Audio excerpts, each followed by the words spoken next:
उपदेश मंजरी 12वां प्रवचन इतिहास विषयक आगे चालू।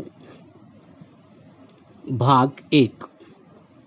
स्वामी दयानंद सरस्वती जी ने विज्ञापन के अनुसार बुधवार पेठ में भीड़े के बाड़े में तारीख 31 जुलाई 1875 के दिन रात्रि के 8 बजे इतिहास विषय पर व्याख्यान दिया।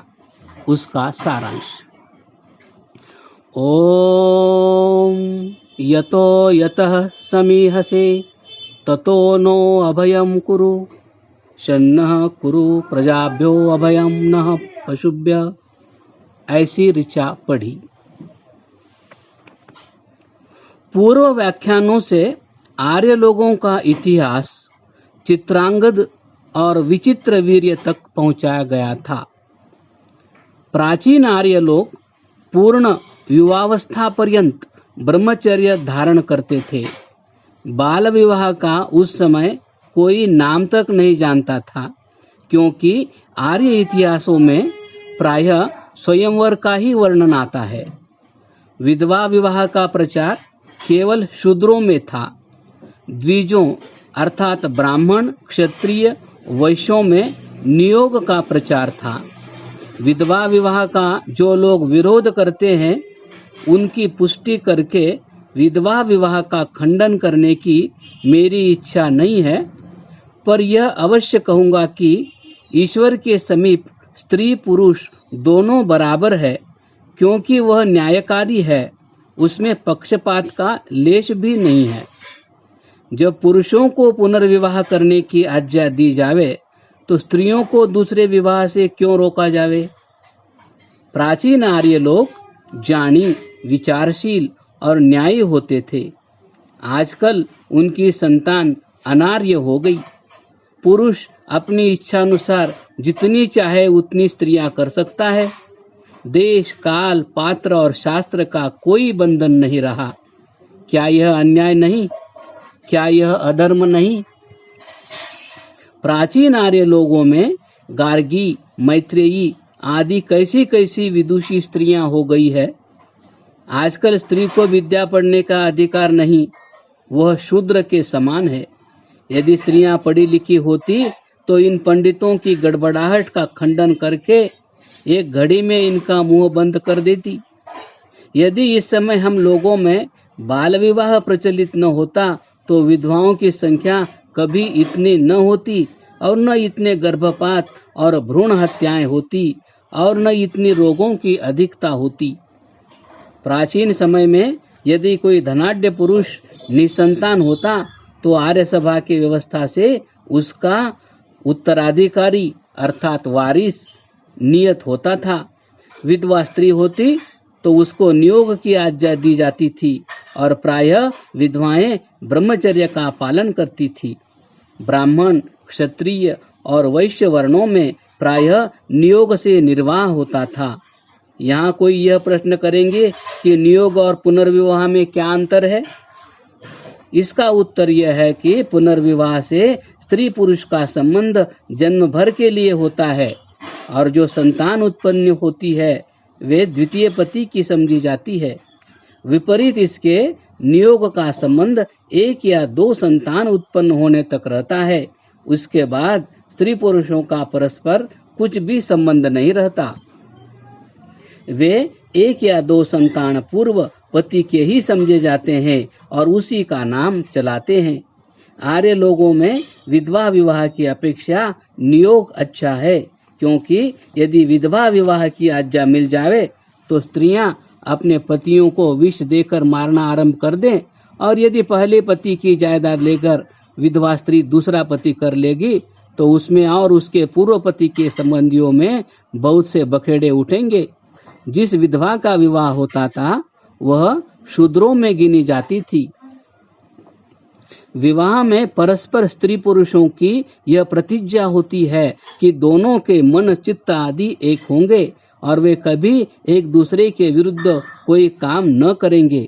बचपन में विवाह होने से भला लड़का लड़की इन बातों को क्या जान सकते हैं, और उन मंत्रों का अर्थ करके कोई समझाता भी नहीं है। पंडित लोग कहते हैं कि केवल मंत्र के सुनने से पुण्य होता है, चाहे मंत्र बोलने वाला उसका अर्थ समझे या न समझे। ब्राह्मण को दक्षिणा दे दी कि सब विभाग ठीक ठीक हो जाएगा। वाह रे तुम्हारा सामाजिक प्रबंध। अंध परंपरा को देखकर तो मानना पड़ता है कि इससे विधवा विवाह सब प्रकार अच्छा है। यह बात कि पहले 3 वर्णों में नियोग और शूद्रों में विधवा विवाह प्राचीन आर्य लोगों के विरुद्ध नहीं है, इसकी पुष्टि ऋग्वेद मंडल 10 सूक्त 40 का मंत्र 2 देखने योग्य है। प्राचीन समय में गृहस्थ लोग अपनी स्त्रियों को अपने साथ रखा करते थे। यही विषय इस मंत्र में वर्णन किया गया है। कोई कोई पंडित उस मंत्र में देवर शब्द के अर्थ पति के छोटे भाई के करते हैं। यह ठीक नहीं, क्योंकि निरुक्त में दूसरे पति का नाम देवर बतलाया है। इसी संबंध में ऋग्वेद मंडल 10 सूक्त 18 का मंत्र 8वां भी द्रष्टव्य है। इसी प्रसंग में एक बात और विज्ञापनीय है, वह यह है कि किन्हीं विशेष दशाओं में पति के जीते जी भी नियोग की आज्ञा मिलती थी। नियोग 10 बार तक करने की आज्ञा थी। इसमें ऋग्वेद मंडल 10 सूक्त 85 का मंत्र 45 का प्रमाण है। ऋग्वेद के इसी मंडल के इसी सूक्त के मंत्र 45 का अर्थ भी आजकल के पंडित मनमाना करते हैं, जो कि मानने योग्य नहीं। महाभारत में लिखा है कि व्यास जी ने विचित्र वीर्य की दोनों विधवा स्त्रियों से नियोग किया था। मनुजे ने भी नियोग की आज्ञा दी है। प्राचीन आर्य लोगों में पति के जीते जी भी नियोग होता था। इसकी पुष्टि में महाभारत में लिखे हुए बहुत से उदाहरण दिए जा सकते हैं। व्यास जी बड़े पंडित और धर्मात्मा थे। उन्होंने चित्रांगद और विचित्र वीर्य की स्त्रियों से नियोग किया और इनमें से एक गर्भ से धृतराष्ट्र और दूसरी की कुक्षी से पांडु उत्पन्न हुए। यह पहले ही वर्णन हो चुका है कि पांडु की विद्यमानता में ही उनकी स्त्री ने दूसरे पुरुषों के साथ नियोग किया था। इस प्रकार नियोग का उस समय प्रचार था। पुनर्विवाह की अधिक आवश्यकता ही नहीं होती थी। अब इस समय में नियोग और पुनर्विवाह दोनों के बंद होने से आजकल के आर्य लोगों में जो भ्रष्टाचार फैला हुआ है वह आप लोग देख ही रहे हैं। हजारों गर्भ गिराए जाते हैं, भ्रूणहत्याएं होती है। एक गर्भ गिराने से एक ब्रह्महत्या का पाप होता है। सोचो कि इस देश में कितनी ब्रह्महत्याएं प्रतिदिन होती होगी। क्या कोई उनकी गणना कर सकता है? इन सब पापों का बोझ हमारे सिर पर है। देखो, प्राचीन सामाजिक प्रबंध के बिगड़ने से हमारे देश की दुर्दशा हो रही है। वेद मार्ग को एक तरफ ढकेलकर पुष्टि मार्ग चमक रहा है। महंतों और साधुओं के राजसी ठाट लगे हुए हैं। देवालयों, मठों और मंदिरों में पाप की भरमार हो रही है। न जाने कितने गर्भ गिराए जाते होंगे। यह पाप, दुराचार और अनर्थ का समय बन रहा है। जब तक स्वार्थी और लंपट लोग लोकाचार की लीक बनते रहेंगे और साधारण लोग अंध परंपरा से उस पर चलते रहेंगे, तब तक देश का कल्याण नहीं हो सकता। धर्म के विषय में लोग परंपरा की बड़ी प्रतिष्ठा करते हैं, परंतु क्या सांसारिक विषयों में भी ऐसा ही है?